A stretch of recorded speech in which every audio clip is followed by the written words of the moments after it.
Electrode पे जो मास deposit होता है वो किसके प्रोपोर्शनेट होता है, उसके उसमें हमने कितना चार्ज प्रोवाइड किया है उसके प्रोपोर्शनेट होता है। इसका मतलब अगर ये है कि अगर हम ज़्यादा चार्ज प्रोवाइड करते हैं तो ज़्यादा मास हमें मिलेगा, किसका, सब्सटेंस का। जो सब्सटेंस डिपॉजिट होगा कहाँ पे बेटा, इलेक्ट्रोड के ऊपर सब्सटेंस डिपॉजिट होता है या फिर लिबरेटेड होता है। सब्सटेंस डिपॉजिट कौन सा होगा, अगर वो सॉलिड होगा तो डिपॉजिट होगा, और अगर वो गैस फॉर्म में है, अगर सब्सटेंस गैस फॉर्म में है तो वो क्या हो जाएगा, लिबरेटेड होगा।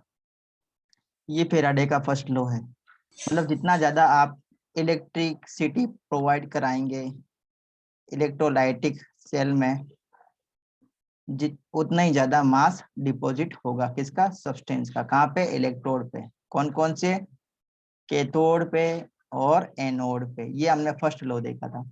उसके बाद में हमने सेकंड लॉ भी पढ़ा था बेटा। तो सेकंड लॉ में हमने पढ़ा था कि अगर हम दो इलेक्ट्रोलाइटिक सेल ले लेते हैं, अगर हम 2 इलेक्ट्रोलाइटिक सेल लेते हैं और दोनों इलेक्ट्रोलाइटिक सेल को हम सीरीज वे में जोड़ देते हैं, सीरीज वे में इनको क्या कर देते हैं, कनेक्ट कर देते हैं। तो सीरीज वे में कनेक्ट करेंगे तो जो करंट का जो अमाउंट है, मतलब जो इलेक्ट्रिसिटी का जो अमाउंट है वो क्या रहेगा, दोनों के लिए सेम रहेगा।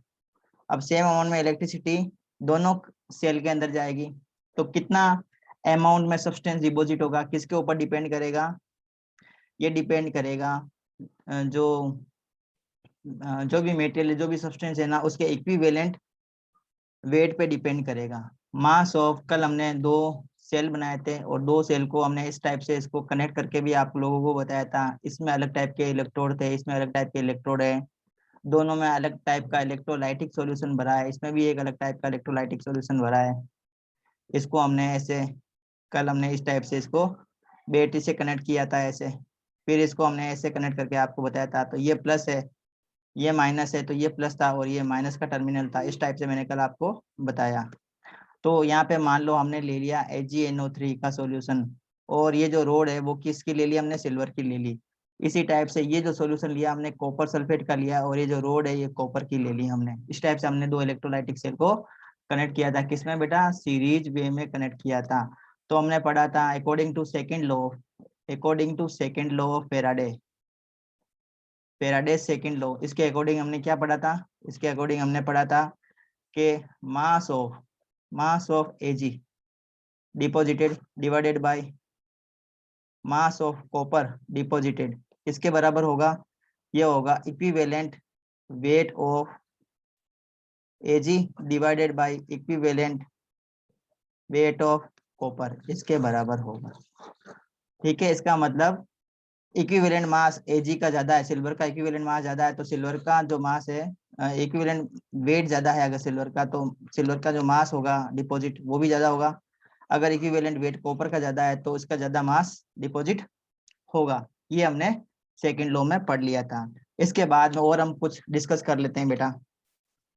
तो हमें पता है इलेक्ट्रोलाइटिक सेल में हमें क्या प्रोवाइड करना होता है, इलेक्ट्रोलाइटिक सेल में हमें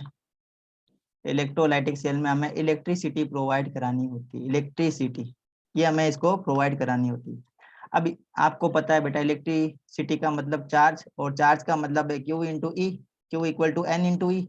N क्या है बेटा, नंबर ऑफ इलेक्ट्रॉन, N का मतलब है नंबर ऑफ इलेक्ट्रॉन्स, और E का मतलब होता है charge on electron, charge on electron. Suppose circuit में से N number of electrons flow कर रहे हैं, सपोज ये मान लेते हैं 1 mole of electron, 1 mole of electrons, 1 mole of electrons can be obtain, can be obtain. ठीक है, चार्ज कितना होगा वो हमें फाइंड करना है। चार्ज, चार्ज कैसे फाइंड करेंगे, suppose 1 mole of electron can be obtain by the, अब देखो ये चार्ज किसके बराबर होगा, 1 मोल इलेक्ट्रॉन जो है ना, 1 मोल ऑफ इलेक्ट्रॉन्स, इसको हम किससे मल्टीप्लाई कर देंगे, 1 मोल ऑफ इलेक्ट्रॉन को किससे मल्टीप्लाई कर देंगे, चार्ज ऑन इलेक्ट्रॉन से मल्टीप्लाई कर देंगे, चार्ज ऑन इलेक्ट्रॉन। तो 1 मोल ऑफ इलेक्ट्रॉन का मतलब क्या होता है बच्चों, 1 मोल ऑफ इलेक्ट्रॉन का मतलब है 6.022 10⁻23 इलेक्ट्रॉन्स। ठीक है, into charge on one electron, एक इलेक्ट्रॉन पे चार्ज कितना होता है। जल्दी से चैट बॉक्स में लिख के बताओ बच्चों, जल्दी से चैट बॉक्स में लिख के बताओ चार्ज ऑन इलेक्ट्रॉन कितना होता है, जो कि 1.6 इंटू 10⁻⁻19 कूलम होता है। ये आप लोगों को पता है। अब हम क्या करेंगे, इन दोनों को अगर हम मल्टीप्लाई कर देते हैं तो हमें पता चल जाएगा चार्ज की क्वांटिटी, चार्ज की क्वांटिटी हमें पता चल जाएगी। ठीक है, तो इसको दोनों को मल्टीप्लाई करते हैं तो हमारे पास में जो यूनिट आती है वो कुछ इस टाइप की आ जाएगी, 96487 कूलम, ये चार्ज आएगा हमारे पास में। ठीक है, अब ये जो 96487 है, इसको हम किस टाइप से लिख सकते हैं, हम इसको इस टाइप से लिख सकते हैं 96500 कूलम चार्ज। और ये 96500 जो कूलम चार्ज है ये किसके बराबर है, ये 1 फेराडे के बराबर है, 1 फेराडे चार्ज इसके बराबर है। ठीक है, तो जब भी आपका 1 फेराडे चार्ज आए इसका मतलब इतना कूलम चार्ज है उसमें। इसको हम क्वेश्चन से समझेंगे, क्वेश्चंस करेंगे तब हम इसको और समझ में आ जाएगा। तो ये हो गया 96500 कूलम्स पर मोल। ठीक है, मतलब एक मोल इलेक्ट्रॉन्स के ऊपर इतना चार्ज होता है, 96500 coulomb. 1 mole electrons, 1 mole of electrons carry 96500 coulomb of charge. ठीक है, इसी को हम क्या बोलते हैं बेटा, इसी को बोलते हैं हम 1 फेराडे, क्या बोलते हैं हम, 1 फेराडे चार्ज। ठीक है, बात समझ में आ रही। अब ये जो इक्विवेलेंट मास है या इक्विवेलेंट वेट है, इसका कंसेप्ट क्या, क्योंकि फेराडे ने क्या बताया था, इक्विवेलेंट, फेराडे ने बताया थे इक्विवेलेंट वेट का कंसेप्ट, है ना। और इक्विवेलेंट वेट क्या होता है मैं आप लोगों को बता देता हूँ बच्चों, ध्यान से देखेंगे। इक्विवेलेंट वेट इक्वल टू, ये होता है atomic weight, atomic weight, atomic weight of the substance, of the substance, या atomic weight of the element लिख दो यहाँ पे, element divided by number of electrons, number of electrons gain और loss, gain और लॉस। एटॉमिक वेट कितना है element का, और वो एटम कितने इलेक्ट्रॉन गेन करता है या लॉस करता है, इन दोनों का रेशियो हमें क्या बोलेंगे, इक्विवेलेंट वेट इसको बोलते हैं। जैसे एग्जाम्पल के तौर पे देखो, ध्यान से देखेंगे, जैसे Na+ है, इसका इक्विवेलेंट वेट फाइंड करना है, तो Na का, Na जो है सोडियम, इसका एटॉमिक मास आपको पता है 23, divided by number of electron gain और लॉस। सोडियम ने कितना इलेक्ट्रॉन लॉस किया, एक इलेक्ट्रॉन लॉस किया, तो इसका इक्विवेलेंट वेट 23 आ जाएगा। इसी टाइप से अगर हमें मैग्नीशियम का फाइंड करना है तो मैग्नीशियम +2 होता है, एक mass of electron, mass of atomic mass कितना है मैग्नीशियम का, ये 24 डिवाइडेड बाई 2, तो ये इसका आ जाएगा इक्विवेलेंट मास, इक्विवेलेंट वेट 12 आ जाएगा। तो इस टाइप से हम इसको फाइंड करते हैं। ठीक है, बात समझ में आ रही बच्चा। तो हम इसको और किस टाइप से लिख सकते हैं बेटा, हम इसको लिख सकते हैं 1 फेराडे, 1 फेराडे मतलब 96500 कूलम ऑफ चार्ज, वो किसके बराबर होगा, 1 ग्राम इक्विवेलेंट के बराबर होगा, 1 ग्राम इक्विवेलेंट के बराबर होगा ऑफ द सब्सटेंस।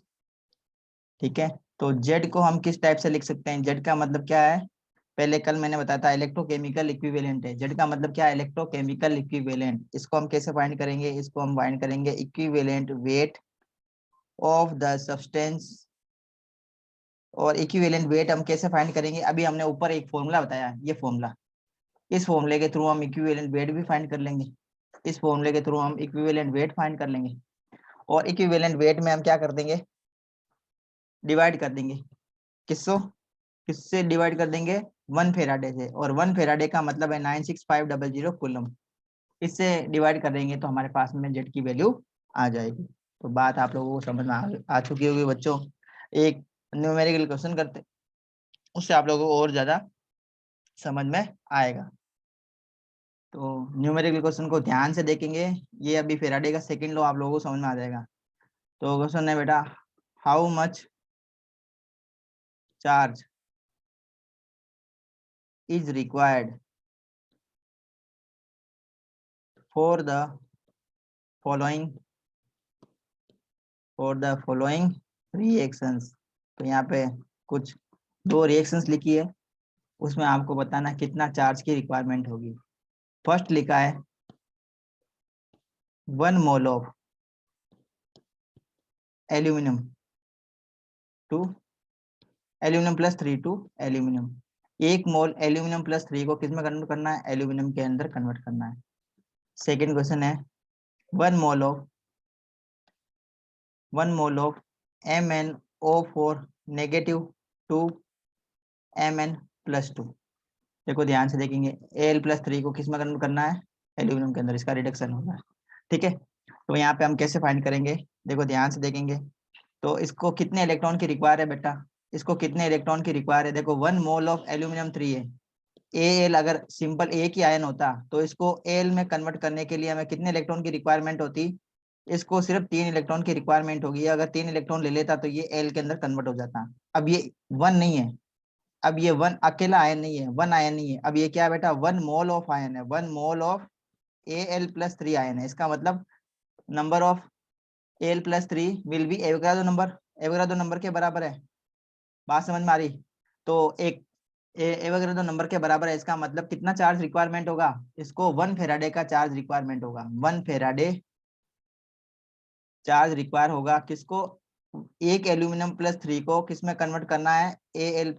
Al के अंदर कन्वर्ट करने के लिए। ठीक है, 1 मोल अगर हमारे पास में एल्यूमिनियम प्लस 3 है और इस एल्यूमिनियम प्लस 3 को एल्यूमिनियम में कन्वर्ट करना है, तो हमें 1 फेराडे चार्ज की रिक्वायरमेंट होगी। हमें कितना करना है बेटा? हमें करना है Al के 3 मोल को किस में कन्वर्ट करना है? एल्यूमिनियम में कन्वर्ट करना है। तो हमें 3 फेराडे चार्ज की रिक्वायरमेंट होगी। कितने चार्ज की रिक्वायरमेंट होगी? 3 फेराडे। ये कंसेप्ट आपको समझ में आया बच्चा? तो चार्ज कितना हो जाएगा? चार्ज हो जाएगा 3 इंटू 1 फेराडे का मतलब क्या होता है?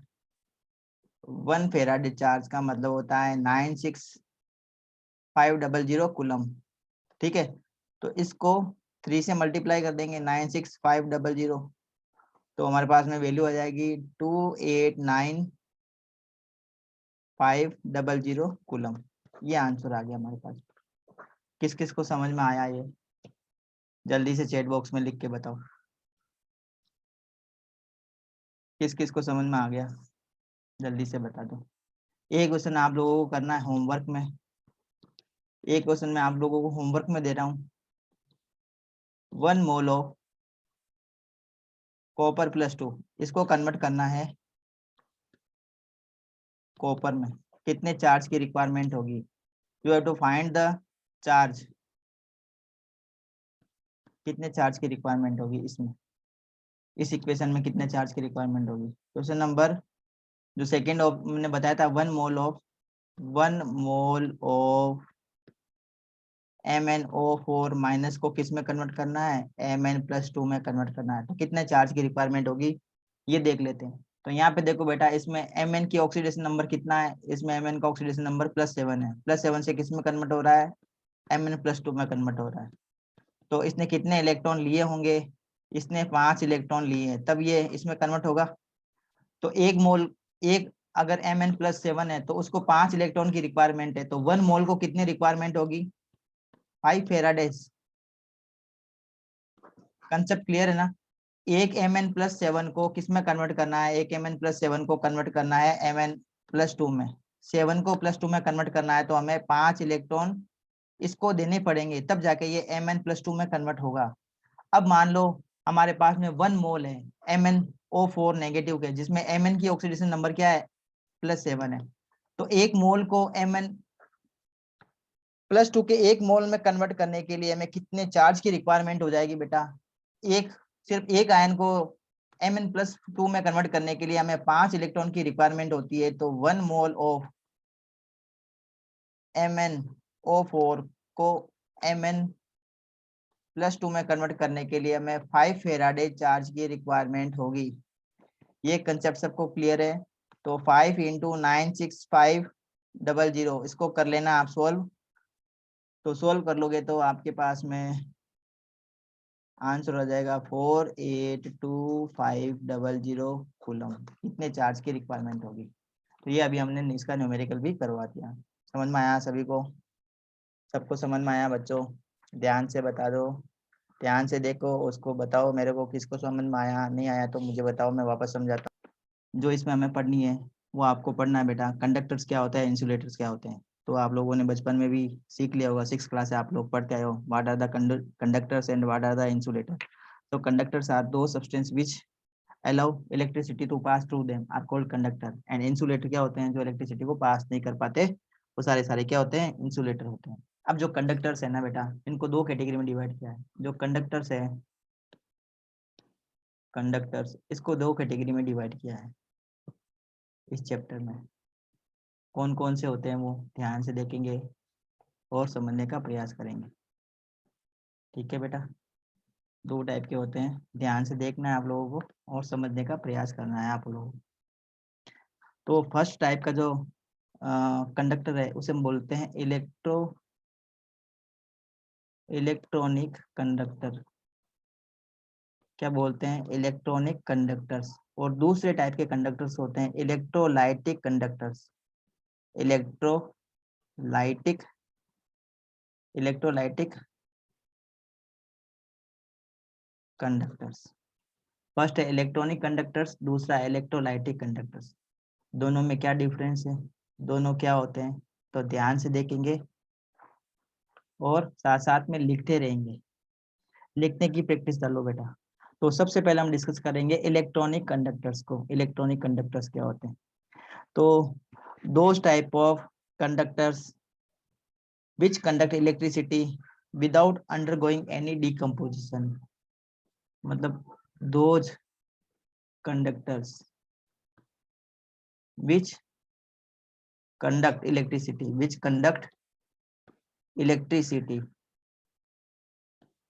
without undergoing any decomposition। मतलब इनमें किसी टाइप का कोई डिकम्पोजिशन नहीं होता, उसके बावजूद भी ये इलेक्ट्रिसिटी को कंडक्ट कर देते हैं। जैसे मेटल्स, मेटल्स एग्जांपल है बेटा, metals are good conductor of electricity, सभी बच्चों को पता है। तो मेटल्स में इलेक्ट्रिसिटी कंडक्ट होने का रीजन क्या है, due to presence of electrons. Electrons की वजह से वो क्या करते हैं, इलेक्ट्रिसिटी को कंडक्ट कर देते हैं। इसलिए इस टाइप के कंडक्टर्स को हम क्या बोलते हैं, इलेक्ट्रॉनिक कंडक्टर्स। क्या कहते हैं हम, electronic conductors. Electronic conductors conduct electricity due to presence of electrons. Electron की मौजूदगी से ये क्या करते हैं, इलेक्ट्रॉन की मौजूदगी से क्या करते हैं, ये करंट को कंडक्ट करते हैं। एग्जाम्पल हमने लिया है इसमें मेटल्स। समझ में आ गया होगा आपको, समझ में आ गया बच्चा।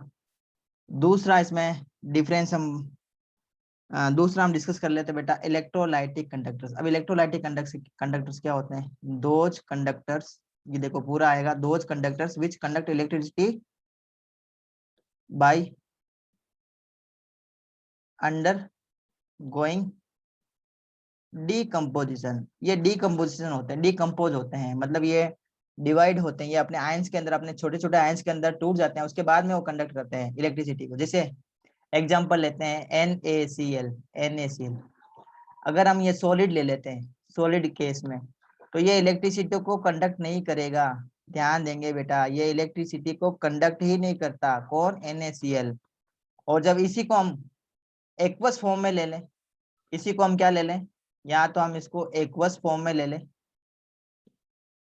या फिर इसको हम ले लें मोल्टन फेज में, या हम ले लें इसको एक्वस फॉर्म में, या फिर इसको ले लें मोल्टन फेज में। अब एक्वस फॉर्म का मतलब क्या होता है बेटा, कि NaCl को हमने पानी में डिजोल्व कर लिया, NaCl को हमने पानी में डिजोल्व कर लिया तो एक्वस फॉर्म हो गई, तो इलेक्ट्रिसिटी को कंडक्ट करेगा।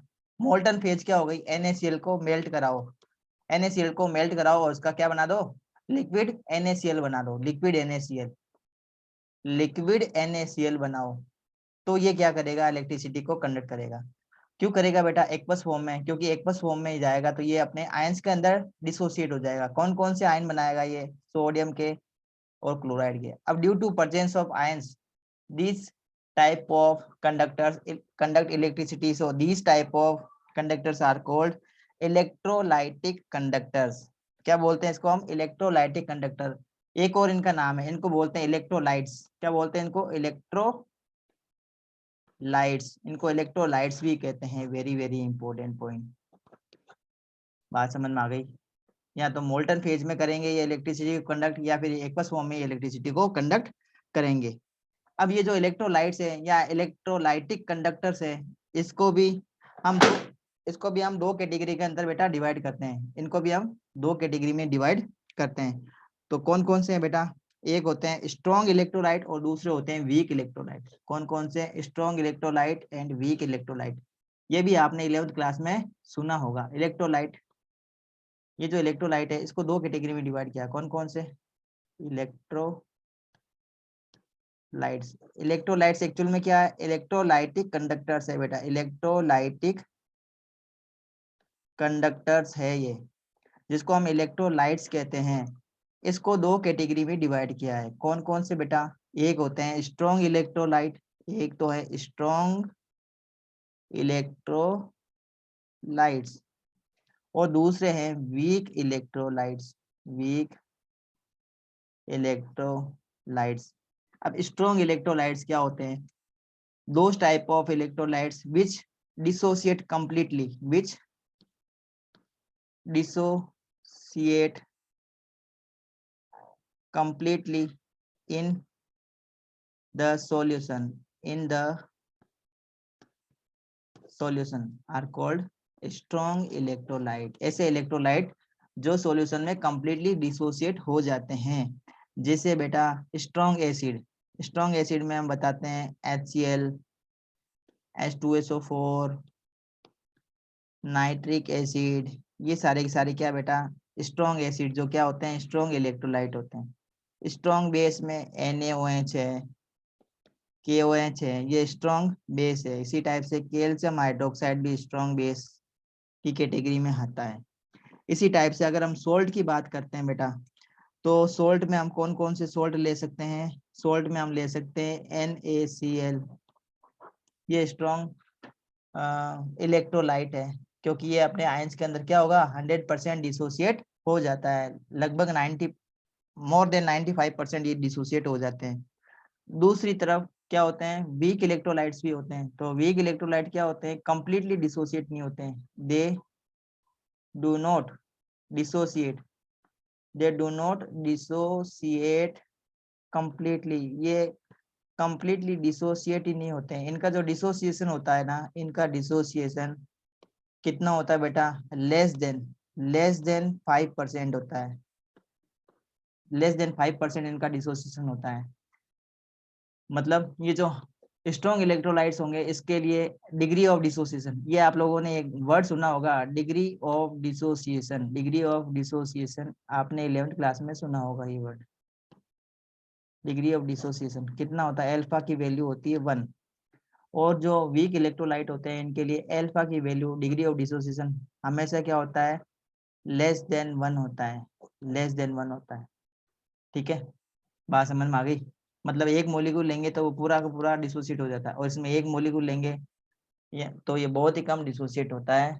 या मान लो हमने एग्जांपल लिए हैं, जैसे 100 मॉलिक्यूल्स ले लिए किसके? एसिटिक एसिड के ले लिए. एसिटिक एसिड वीक इलेक्ट्रोलाइट है, तो इसमें से सिर्फ 5% जो एसिटिक एसिड के जो मॉलिक्यूल हैं वो डिसोसिएट होंगे. वापस 95% जो एसिटिक एसिड के जो मॉलिक्यूल है वो एसिटिक एसिड के फॉर्म में ही रहते हैं. मतलब ये वीक इलेक्ट्रोलाइट है. तो वीक इलेक्ट्रोलाइट की कैटेगरी में कौन कौन से इलेक्ट्रोलाइट आ जाते हैं? एग्जांपल में लिख देता हूँ बेटा. अमोनियम हाइड्रोक्साइड है, अभी हमने पढ़ा. एसिटिक एसिड है, ये वीक इलेक्ट्रोलाइट है. ठीक है. साथ में एल्यूमिनियम हाइड्रोक्साइड है, ये वीक इलेक्ट्रोलाइट की कैटेगरी में आएंगे. और एसिड में HCN है, ये वीक एसिड, ये वीक इलेक्ट्रोलाइट है. वीक एसिड भी है, वीक इलेक्ट्रोलाइट भी है. इसी टाइप से H2CO3 है, कार्बोनिक एसिड, ये वीक एसिड भी है, साथ में वीक इलेक्ट्रोलाइट भी है. साथ में H3PO4 फॉस्फोरिक एसिड, ये एसिड है लेकिन वीक इलेक्ट्रोलाइट है. तो बात समझ में आ गई होगी आप लोगों को. स्ट्रॉन्ग इलेक्ट्रोलाइट्स क्या होते हैं और वीक इलेक्ट्रोलाइट्स क्या होते हैं. स्ट्रॉन्ग इलेक्ट्रोलाइट्स होंगे जो कंप्लीटली डिसोसिएट हो जाते हैं, और जो वीक इलेक्ट्रोलाइट्स होते हैं वो कंप्लीटली डिसोसिएट नहीं होते हैं। तो बात समझ में आई होगी आप लोगों को, ठीक है, बात समझ में आ गई होगी आप लोगों को, है ना। अब हम पढ़ लेते हैं बच्चा, फैक्टर्स अफेक्टिंग इलेक्ट्रोलाइटिक कंडक्टर्स। तो अब हमारा जो टॉपिक है वो है affecting factor affecting electrolytic electrolytic conduction को कौन कौन से फैक्टर्स अफेक्ट करते हैं। Very very important point. तो सबसे पहला पॉइंट है बेटा नेचर ऑफ इलेक्ट्रोलाइट। सबसे पहला पॉइंट जिसमें हम डिस्कस करेंगे वो है नेचर ऑफ इलेक्ट्रोलाइट, मतलब इलेक्ट्रोलाइट का नेचर कैसा है। Nature of electrolyte, nature of electrolyte. आपको पता है बेटा दो टाइप के इलेक्ट्रोलाइटिक सॉल्यूशन होते हैं, एक तो वीक इलेक्ट्रोलाइट होता है और एक स्ट्रॉन्ग इलेक्ट्रोलाइट होता है। जो स्ट्रॉन्ग इलेक्ट्रोलाइट होते हैं वो ज़्यादा करंट को पास करेंगे, और जो वीक इलेक्ट्रोलाइट होते हैं वो करंट को इतना ज़्यादा पास नहीं करेंगे,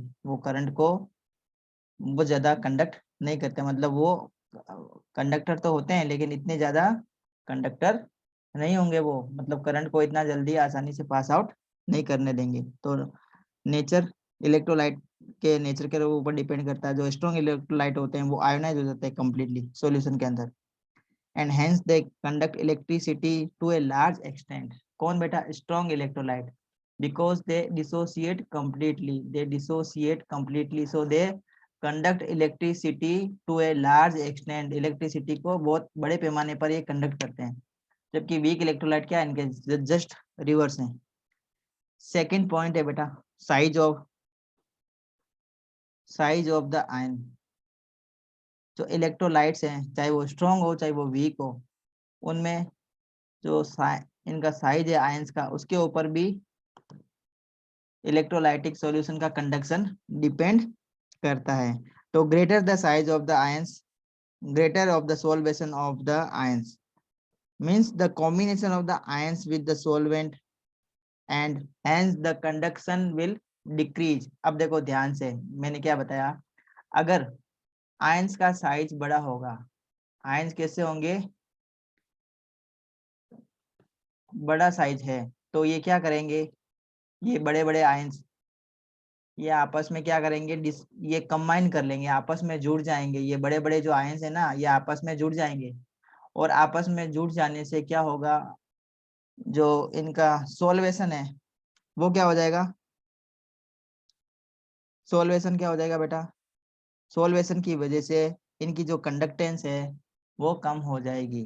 जितने बड़े आयंस होंगे या जितना ज्यादा साइज बड़ा होगा आयंस का, या फिर इनका जितना ज्यादा सोल्वेशन होगा, उतना ही ज्यादा वो क्या करेंगे, इलेक्ट्रिसिटी को पास करने में प्रॉब्लम क्रिएट करेंगे। मतलब इलेक्ट्रिसिटी को ज्यादा पास नहीं करेंगे अगर ज्यादा बड़े साइज के आयन होंगे तो, कहने का मतलब ये है। फिर nature of the solvent and viscosity, nature of the solvent, third point है नेचर ऑफ द सोलवेंट। जो सोलवेंट हमने लिया उसके नेचर पर भी डिपेंड करेगा। अगर सोलवेंट खुद ही इलेक्ट्रोलाइटिक सॉल्यूशन है, जैसे हमने ले लिया वाटर, वाटर तो खुद भी इलेक्ट्रिसिटी कंडक्ट करता है, तो ऐसे केस में इलेक्ट्रिसिटी का जो क्वांटिटी है या इसकी जो कंडक्टेंस है वो बढ़ जाएगी। और अगर हमने नॉन एक्वस सॉल्यूशन ले लिया, जैसे हमने ले लिया बेंजीन, हमने ले ली बेंजीन, बेंजीन में हम क्या डिजोल्व कर सकते हैं, हम एसिटिक एसिड को डिजोल्व कर सकते हैं बेंजीन में। तो एसिटिक एसिड को हमने डिजोल्व कर लिया बेंजीन के अंदर, तो क्या हो जाएगा, कंडक्टेंस डिक्रीज हो जाएगी, क्योंकि बेंजीन क्या है, नॉन एक्वस सॉल्यूशन है, बेंजीन में से इलेक्ट्रिसिटी पास नहीं हो सकती, जबकि एसिटिक एसिड में हो सकती है। देखो दो टाइप के सॉल्यूशन अगर हम ले लेते हैं, जैसे दो टाइप का सॉल्यूशन लिया, एक हमने ले लिया एसिटिक एसिड को पानी में डिजोल्व किया, एसिटिक एसिड को हमने डाला है वाटर में, और दूसरा हमने लिया है सॉल्यूशन एसिटिक एसिड को बेंजीन में। ठीक है, acetic acid plus benzene, acetic acid plus water. तो कौन सा सॉल्यूशन ज्यादा इलेक्ट्रिसिटी कंडक्ट करेगा? ये वाला जो सॉल्यूशन है वो ज्यादा इलेक्ट्रिसिटी कंडक्ट करेगा। रीजन क्या है? बेंजीन क्या है? नॉन एक्वस सॉल्यूशन है, नॉन एक्वस सॉल्यूशन है, ये इलेक्ट्रिसिटी को कंडक्ट नहीं करता है, जबकि वाटर इलेक्ट्रिसिटी को कंडक्ट करता है। तो एक्वस सॉल्यूशन में क्या हो जाएगा? कंडक्टिविटी बढ़ जाएगी। और अगर विस्कोसिटी की बात हम देखते हैं, विस्कोसिटी, विस्कोसिटी का मतलब है गाढ़ापन।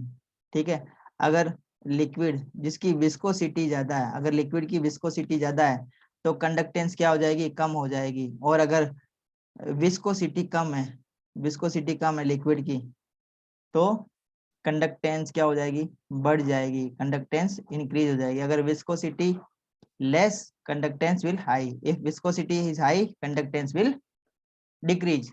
विस्कोसिटी का मतलब क्या होता है? जो लिक्विड होते हैं ना, लिक्विड में क्या होती है? लेयर्स होती है, वो एक दूसरे के ऊपर स्लिप होती है। तो अगर विस्कोसिटी हाई होगी तो जो लेयर्स है एक दूसरे के ऊपर स्लिप नहीं हो पाएगी विस्कोसिटी हाई होने से। ठीक है, मतलब उसकी डेंसिटी बढ़ जाएगी, विस्कोसिटी बढ़ जाने से उसकी डेंसिटी भी बढ़ जाती है। तो ऐसा जो लिक्विड है वो क्या करेगा? इलेक्ट्रिसिटी का जो कंडक्टेंस है उसको डिक्रीज करेगा। बात समझ में आ गई हो गई बेटा आपको? फिर है कंसंट्रेशन ऑफ द सॉल्यूशन। अब अगर आपने कंसंट्रेशन बढ़ा दी, देखो नेक्स्ट पॉइंट है कंसंट्रेशन ऑफ द सॉल्यूशन। अगर आपने कंसंट्रेशन बढ़ाई है सॉल्यूशन में, कंसंट्रेशन आप लोगों ने अगर बढ़ाती है, तो कंसंट्रेशन बढ़ाने से क्या होता है? कंसंट्रेशन बढ़ाने से जो कंडक्टिविटी है वो क्या हो जाती है बेटा? डिक्रीज हो जाती है। अगर हम कंसंट्रेशन बढ़ाते जाएं तो क्या हो जाएगा? कंसंट्रेशन बढ़ाने से कंडक्टेंस डिक्रीज हो जाएगी। रीजन क्या है? कंसंट्रेशन का मतलब देखो मैं समझा देता हूँ, ध्यान से देखेंगे। ये दो हमने बीकर लिए हैं, दोनों में सेम अमाउंट में वाटर डाला मैंने। इसमें मैंने लिया 100 ml वाटर, इसमें भी मैंने लिया 100 ml वाटर। दो बीकर है, beaker A, beaker B. Beaker A में मैंने डाला suppose 20 gram of salt, beaker B में मैंने डाला 40 ग्राम ऑफ सॉल्ट NaCl। तो यहाँ पे देखो सॉल्ट की जो पार्टिकल्स है वो कम है, और यहाँ पे सॉल्ट के जो पार्टिकल्स है वो ज्यादा है। सॉल्ट के पार्टिकल्स बी बीकर में ज्यादा होंगे, ए बीकर में कम होंगे। यहाँ पे जो सॉल्ट के पार्टिकल्स होंगे वो पास पास में होंगे, क्योंकि यहाँ पे अमाउंट ज्यादा है, 40 ग्राम डाला हमने, और यहाँ पे हमने सिर्फ 20 ग्राम डाला है, तो इसके जो पार्टिकल्स है वो दूर दूर है। अब ये जो पार्टिकल्स जो पास पास में है ना, इसमें Na पॉजिटिव और Cl नेगेटिव के पार्टिकल्स होंगे। ये अगर पास पास में होंगे तो क्या होगा? इन दोनों के बीच में अट्रैक्शन बढ़ेगा और वापस किस में कन्वर्ट हो जाएंगे? ये NaCl में कन्वर्ट होना स्टार्ट हो जाएंगे। तो NaCl तो कंडक्ट नहीं करेगा इलेक्ट्रिसिटी को। जब ये NaCl Na और Cl के फॉर्म में होता है तो ये इलेक्ट्रिसिटी को कंडक्ट करेंगे। इसका मतलब इनका जो डिसोसिएशन है ना पानी के अंदर, वो डिक्रीज हो जाएगा। अगर हम ज्यादा क्वांटिटी में सोल्यूट को ऐड करते हैं सेम अमाउंट ऑफ वाटर में, तो क्या होगा? ज्यादा क्वांटिटी में करने से जो ये आयंस है ना, ये पास पास में आ जाते हैं, और आयंस पास पास में आ जाने से इनके बीच में क्या हो जाता है? अट्रैक्शन बढ़ जाता है। इनके बीच में क्या हो जाएगा बेटा? अट्रैक्शन बढ़ जाएगा, और अट्रैक्शन बढ़ेगा तो इनका डिसोसिएशन कम हो जाएगा, मतलब ये वापस एसोसिएट होने लग जाते हैं, और एसोसिएट होकर वापस मॉलिक्यूल बनाने लग जाते हैं। और जब मॉलिक्यूल बन जाएगा तो इनका जो इलेक्ट्रिसिटी का कंडक्टेंस है वो क्या हो जाएगा? डिक्रीज हो जाएगा। और अगर ये मॉलिक्यूल्स दूर दूर रहेंगे तो क्या होगा? ये इलेक्ट्रिसिटी को कंडक्ट करेंगे, इलेक्ट्रिसिटी को कंडक्ट करेंगे। इसका मतलब कंसंट्रेशन को अगर आप बढ़ाते हो, कंसंट्रेशन को आप बढ़ाते हो तो कंडक्टेंस डिक्रीज होती है, और अगर कंसंट्रेशन को डिक्रीज करते हैं तो कंडक्टेंस बढ़ जाती है। ये दोनों एक दूसरे पे इस टाइप से अफेक्ट करते हैं। और लास्ट पॉइंट हम डिस्कस कर लेते हैं बेटा, टेम्परेचर। जब हम टेम्परेचर बढ़ाते हैं तो डिसोसिएशन इंक्रीज होता है, डिसोसिएशन बढ़ता है। NaCl का अगर हम मान लो NaCl है, दोनों का टेम्परेचर सेम है, ये भी 25 डिग्री पे है और ये भी 25 डिग्री पे है। यहाँ पर भी मैंने 20 ग्राम सोल्ट लिया है सपोज, और यहाँ पर भी मैंने 20 ग्राम सोल्ट लिया है, दोनों में सेम सोल्ट लिया है। तो अगर मैं टेम्परेचर बढ़ा देता हूँ, जैसे मैंने इसको ले लिया 25 डिग्री सेल्सियस पे, तो इनका डिसोसिएशन ये है, मान लो 90% डिसोसिएशन हुआ। 25 डिग्री सेल्सियस पे, और जब मैंने टेम्परेचर बढ़ा के इसको कर दिया मैंने सपोज 35 डिग्री सेल्सियस, तो इनका डिसोसिएशन बढ़ के 90 से 95% हो जाएगा, मतलब डिसोसिएशन बढ़ गया, और डिसोसिएशन बढ़ जाएगा तो क्या हो जाएगा, कंडक्टेंस बढ़ जाएगी। डिसोसिएशन बढ़ने से कंडक्टेंस इंक्रीज होती है। तो ये पॉइंट आप लोगों को समझ में आ चुका होगा बच्चों अभी तक। तो नेक्स्ट पॉइंट हम डिस्कस करेंगे बेटा